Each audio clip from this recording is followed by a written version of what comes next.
cop. This land will be. Looks like they're going to move us. They're moving maneuver. They're going to push us. Hey! I outnumbered you! Excuse me, I gotta get behind you. Excuse me. You guys have binding arbitration. Yay! You don't need to strike. All the ladies of the evening around. Behind him.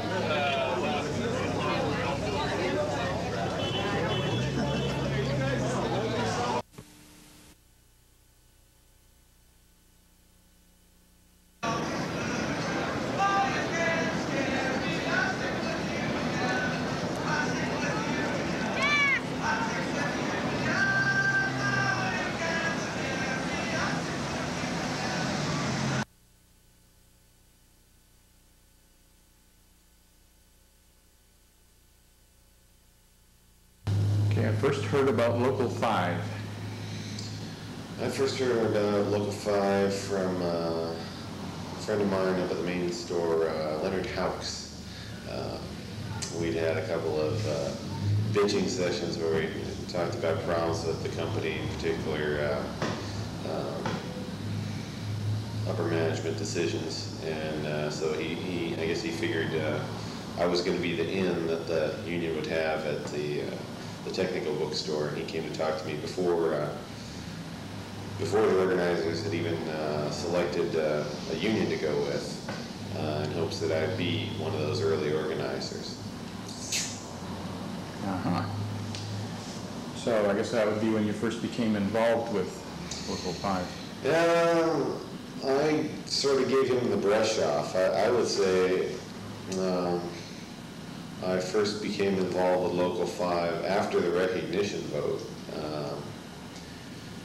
That very first general membership meeting that we had after the recognition vote,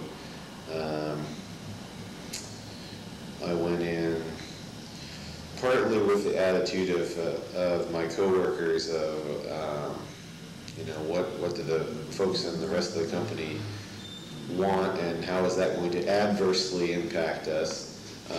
But also with a more open-minded attitude, in developing an interest in what could the union do for us, and what was our role in the union going to be. Okay. And I became a member of ILWU Local 5 because, same reason? Because my coworkers voted me in. Didn't have too much choice in the matter at the time. I think the entire tech store was opposed.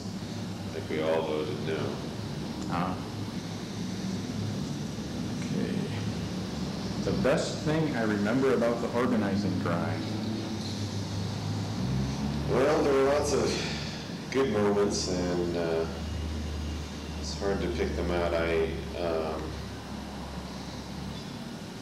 So I look back fondly now on a particular session where I got very angry and pounded my fist on the table, and several of my coworkers from around the company were stunned and said, "That's the guy from the tech store!"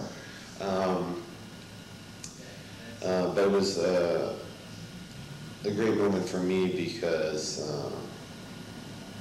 I realized I had made a difference for a whole lot of people around the company, giving them hope that this thing was going to work. Several people came up and said to me, "Oh, I've always wanted to say that to management." Several of the things that I said really struck a chord with people. So that was an empowering moment for me. In terms of a general phenomenon that went on during bargaining, I think it was very important both to experience and for people to see upper management having to come to the table and talk about, on a peer-to-peer level with us, talk about things that they felt were completely their sphere of influence that we should have no say over whatsoever. wages and working conditions that they felt were completely their prerogative. To have those things openly discussed and have some dirty laundry aired and gone through, I think was healthy for people on both sides of the table. And the worst thing you remember about the negotiations? Well, there was one particular day when the lawyer came in and issued a thinly veiled threat to fire everybody on the bargaining team. That was kind of a low point, but then it turned into a high point when a representative from the International stood up and leaned over the table into the lawyer's face and said, "Cut the shit and let's bargain," and the company dropped the whole thing.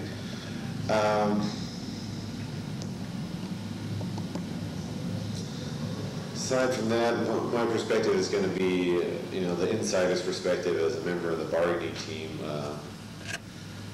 It was really horrible to sit in a little windowless room waiting for hours for proposals that never came when so much was hanging in the balance. Employees were miserable, middle management was miserable, customers were dazed and confused about whether they should be shopping at Powell's, and uncomfortable about the picket lines and actions, and it really needed to come to an end, and management just wouldn't seem to come off their high horse and do something. And that went on for months, so that was probably the worst.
So you weren't really involved that much in the original organizing, but in the bargaining you were a key player.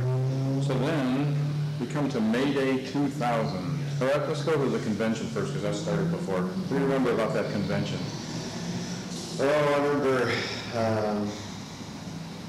people frantically trying to make sure that there were going to be a number of us there at some ungodly hour of the morning. And I showed up fairly early, and there were only one or two people there, and I was concerned it's going to be a pretty small turnout. And we really didn't have much of a sense of what was going on at the convention and what our role was and what our reception would be like. I sort of envisioned walking in and hearing a little polite clapping and walking out. But turned out to be a pretty empowering moment. There were, I can't remember, maybe 60 of us showed up. At that ungodly hour of the morning, that was a miracle of some sort. And we got up, and Mary gave her little speech with her famous "We are so badass" remark that I think Longshoremen will be laughing about for decades. And we got a standing ovation, and they passed the hat and coughed up a couple $1,000, and I slipped a little of my own money into the hat, and some of the brothers noticed that, and were talking to me about that afterwards and saying, it's a really good sign for our local that we're standing up for each other and making sacrifices for each other. And we got invited to social events around the convention, and people were excited by having this new unit and sort of tickled by working with the folks with the green hair and the piercings, but at the same time they were a little bit worried about what were they getting into. Were we really radical? Were we part of a black bloc? Were we going to be throwing bricks at cops? I mean, there was sort of a unspoken and euphemistically spoken concern sort of hiding in the background there that they didn't seem to be able to quite voice openly and honestly. They were a little bit afraid of us. Here's my affinity group.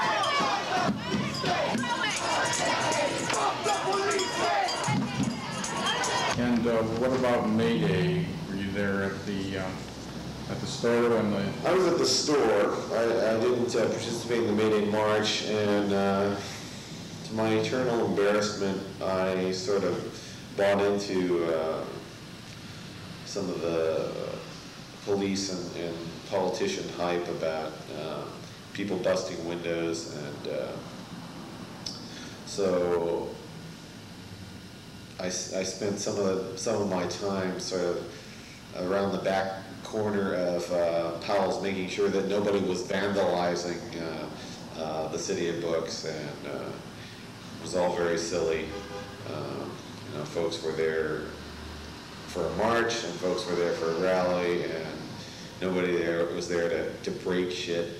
And you know, as the day went on, it became very clear that it was all very silly. The cops were standing in a line behind the cash registers as though they were protecting them from looters, and we all had a good laugh about that. And a few days later, we had a labor rally. The conventioners came back for that, and at that point, I realized my silliness, and I was joking around with teenagers saying, "Hey, you look like young people. My TV says that young people are bad. Is that true? You don't have any bricks, do you?" And so, you know, I changed my attitude a little bit by a couple days later. But on May Day itself, I was sort of, I was paranoid, and I was successfully divided from people with whom I should have been experiencing a great moment of solidarity. My favorite moment on May Day, and we may have an artifact around here somewhere, was after the cops had stopped guarding the cash registers from us, and after they'd stopped guarding the front doors from us.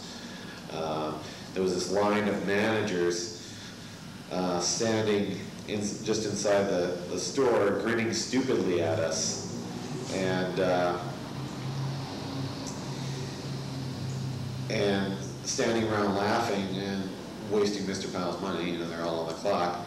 And so one of our bargaining team members grabbed a picket sign.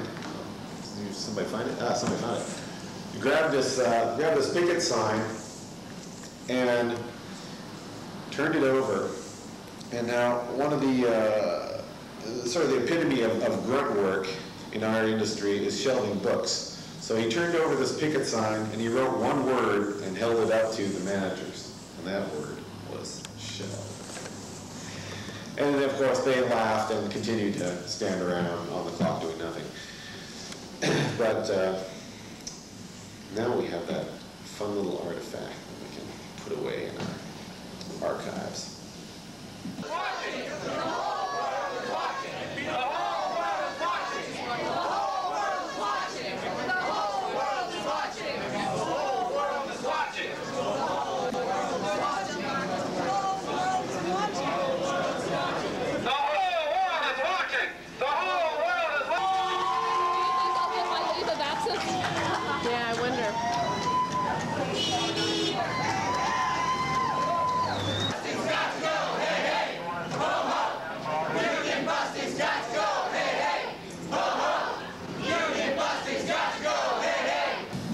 else. There was that day, a couple days later, when the conventioners marched over. Do you remember anything from that day? Not too much. I remember a couple of our members expressing solidarity with activists who were concerned about police brutality, and I think some of the members of the International were a little bit uncomfortable from that. I remember it was huge. I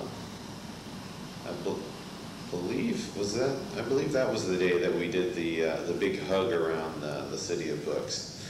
Everybody linking hands around the City of Books, and the members of the International very amused to be holding hands with the green-haired kids and the folks with the piercings and kids in black. The really May Day sticks in my mind more than the labor rally, even though in many ways the labor rally was more significant. 8 months now, and it's only through events like these that we're seeing any movement at all.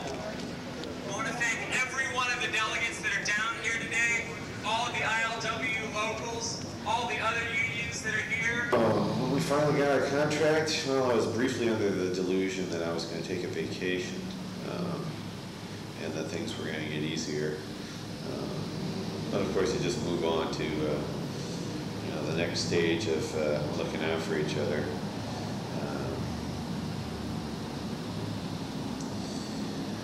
There were people laughing and crying and whatnot, but I was either looking forward to taking a nap or already starting to worry about the next stage. But the struggle did sort of fade into the background for a while, which was good. I mean, people were sort of taking a break just sort of by being in denial and also not really understanding the full ramifications of what had just happened. So, we were all sort of letting that sink in, and so the union and the contract sort of became invisible for a little while.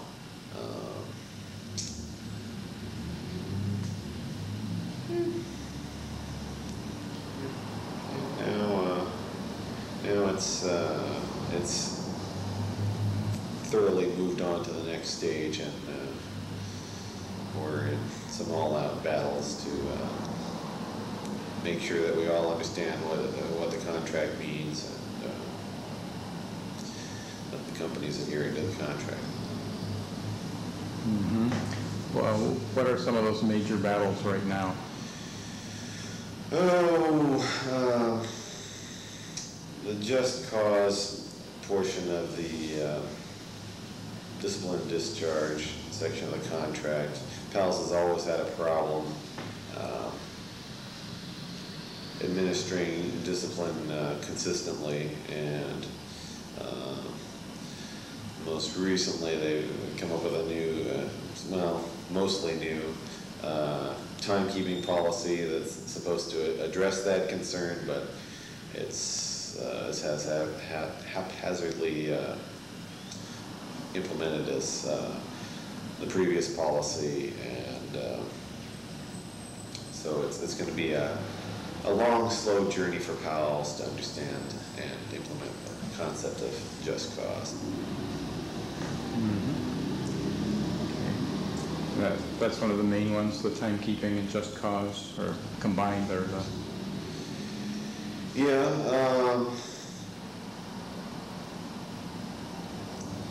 There's, within Just Cause, there are a whole bunch of different issues that apply to all sorts of discipline. One area, the area that they have the biggest problem with, I think, is equality of application, applying it similarly from one person to the next. But They also have trouble with conducting a complete investigation, conducting a fair investigation, and making reasonable rules in the first place, rules that can be understood, which is, of course, the first step in trying to obey any rule. You have to understand what the heck it is.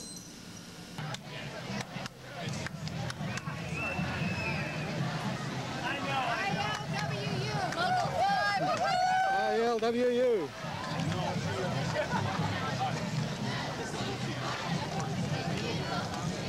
Future I foresee for Local 5.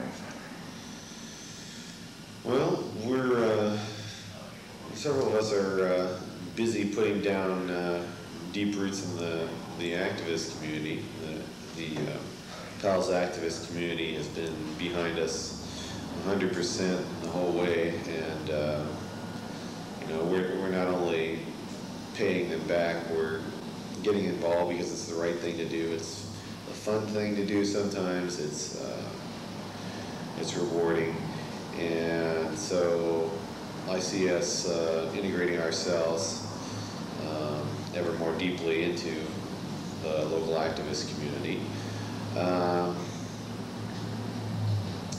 I see a slow growth of the local, not a rapid organizing growth, but a slow growth addition of some small bargaining units. And over the next year and a half, 2 years, we'll really be spending a lot of time just sort of arguing that the contract means what it means and learning what it means to be a union and enforce a contract. And it's probably not really going to be until the next contract that we're going to be able to do some more constructive things and spend less time on defensive actions and think more about how we can reconstruct the company to better benefit the workers and the customers, and how we can be a vehicle for employees' ideas and empower employees to make the company better. Okay. Let's see. You recently went to Charleston because of a labor dispute there. Do you want to talk about that and maybe the larger labor picture in America and even North America? Well, that's a big question. Yeah, the situation in Charleston, there's a black longshore local out there, almost exclusively black, that's been heavily involved in local politics. For example, trying to get the Confederate battle flag removed from the state capitol. And they've stirred up a lot of anxiety amongst the good old boys. And they had a dispute with a foreign shipping company that tried to take their shipping line non-union, and the local attorney, the state attorney general, engineered a confrontation between force of riot police that he assembled from 3 state agencies and 3 police departments, specifically to confront them and create an incident.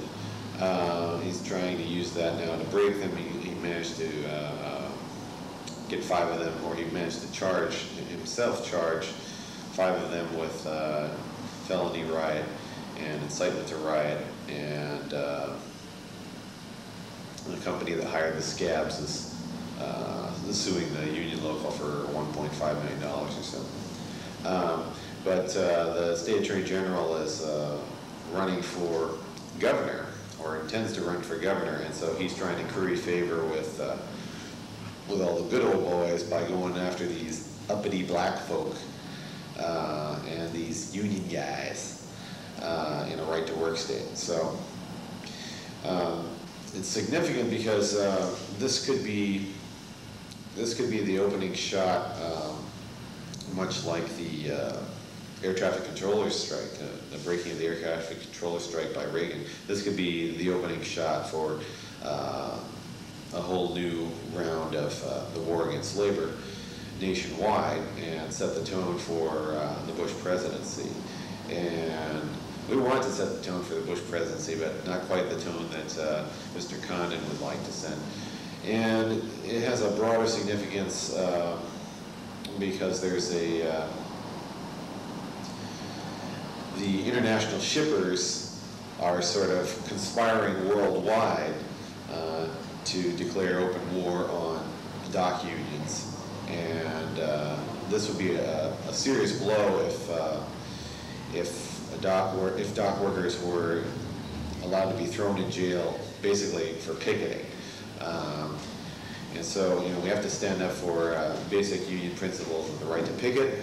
We have to stand up for dock workers here, because dock workers around the world are under attack, and every victory we win can help all the others, and every one we lose is going to hurt all the others. And we need to set the tone for labor struggles for the next decade here in the United States.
Sneak in and do something bad. Well, I'm sneaking in this way and do something bad.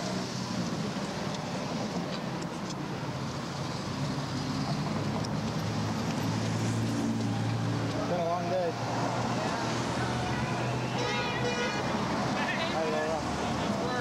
Union first, believe me.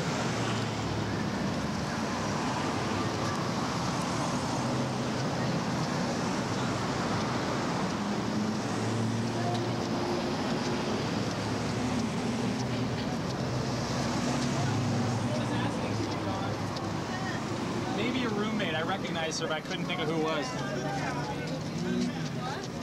Sorry. I saw her earlier. Take a picture of the police behind the cash registers. Oh yeah? Yeah, they're all sitting on the counter. They're on the counter and they're sitting behind the cash register. Okay. It's really funny.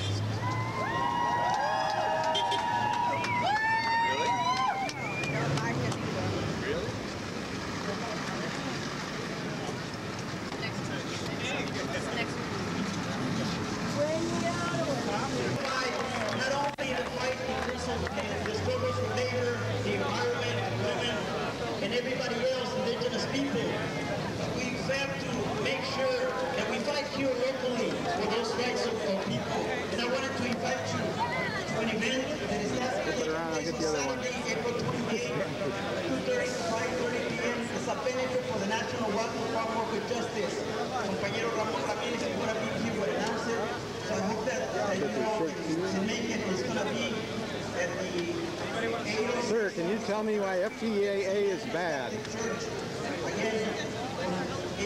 A million reasons. reasons. It's about concentration of ownership. It's about ending all environmental regulation.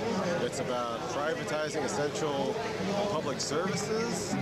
It's about exporting manufacturing jobs. There's nothing good to say about it. Thank you.